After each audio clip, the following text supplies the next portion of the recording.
Hi, I'm Jake Schultz. This is my expository speech. It's on psychedelics and whether or not they can help people with anxiety and depression. It seems more and more common for people to have depression and anxiety in today's world. Someone I grew up with, Sarah, has struggled with depression since she was young. She tried antidepressants, but they didn't help, and to this day, she still struggles with her mental health. Doctors prescribe antidepressants to try and answer depression and anxiety, but these can take 4 to 6 weeks to work. Not to mention, they only work as long as you take them. What if there was a way to have had one or two treatments that could have had a long-term effect on Sarah's life with no recurring treatment? Psychedelic therapy shows promise to be just this, aiding in changing the perception and increasing the quality of life of people with depression and anxiety. According to a study conducted in 2014, investigating LSD-assisted psychotherapy for anxiety associated with life-threatening illness, 12 months after the study, 77.8% of participants reported reduced anxiety, and 66.7% participants showed increased quality of life following their study participation. Today, we're going to learn about psychedelics. We will be discussing what they are, their history of use, and studies of medical use. First, let's talk about what psychedelics are. According to Elaine Wu, the term psychedelic has Greek roots meaning mind manifesting. The term was coined by Humphrey Osmond. Basically, psychedelic drugs are substances which seem to affect consciousness and have a potential to change the way an individual perceives the world at large. But how do they really affect the brain? According to Robin Carhart Harris, all classic hallucinogens stimulate a particular serotonin receptor, the serotonin 2A receptor. By stimulating the serotonin 2A receptor, psychedelic drugs have an effect on an individual's perception, and some say it makes changes in the mind that might originally be impossible possible. The idea behind psychedelic therapy is using this potential to create change in order to help those who might have been through a traumatic experience or who might have been terminally diagnosed to better cope with their situation. The typical model for psychedelic therapy is for the drug to be administered to the patient in a controlled environment. A therapist tells the patient what they should expect and reminds them that they're in a safe set and setting. The therapist administers the drug, tells the patient to lie down, put on an eye shade, and plays music.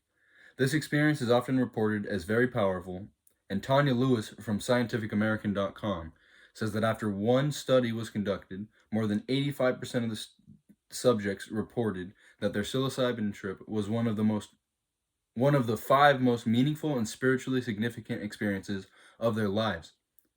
Now that we have a basic understanding of what psychedelics are, let's explore a brief history of their use.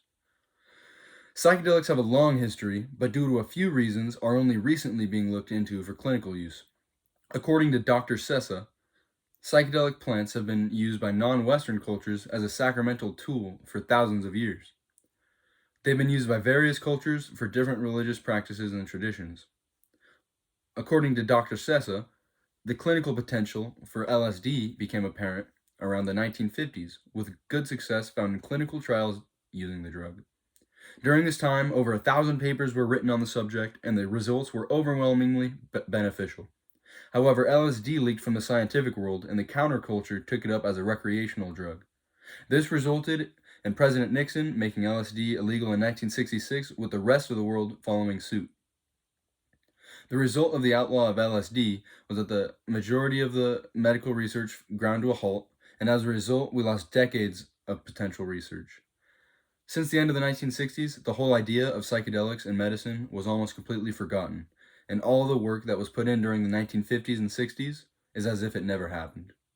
But again, according to Dr. Sessa, after almost 40 years, several new psychedelic drug research projects have started off. Now that we've discussed the history of their use, let's look at some studies that show their medical potential.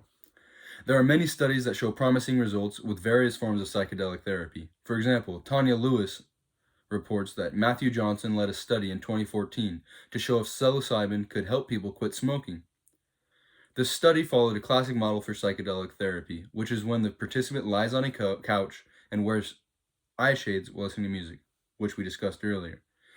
That study found that after 6 months, 80% of smokers in the study had abstained from cigarettes for at least a week. Compared to other smoking cessation therapies, whose percentages are almost less than 35%, this is really good. Albert Garcia Romeo from NCBI writes on another study with the focus of treatment-resistant OCD. The results of this were also very positive, with 67% of participants showing complete remission in 1 week, and 42% of participants at 3 months after high-dose psilocybin administration.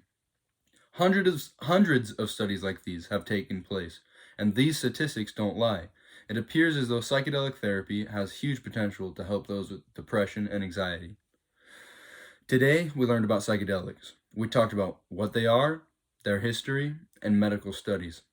It's impressive to think that 12 months after participation in psychedelic therapy, 77.8% of participants reported reduced anxiety, and 66.7% participants showed increased quality of life following their study participation. Life is hard, and however rough we think we have it, there's always someone worse off than us.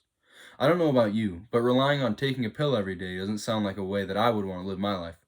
Wouldn't it be great if psychedelic therapy could help make life easier for people like my friend Sarah and others who suffer from depression and anxiety? Thank you.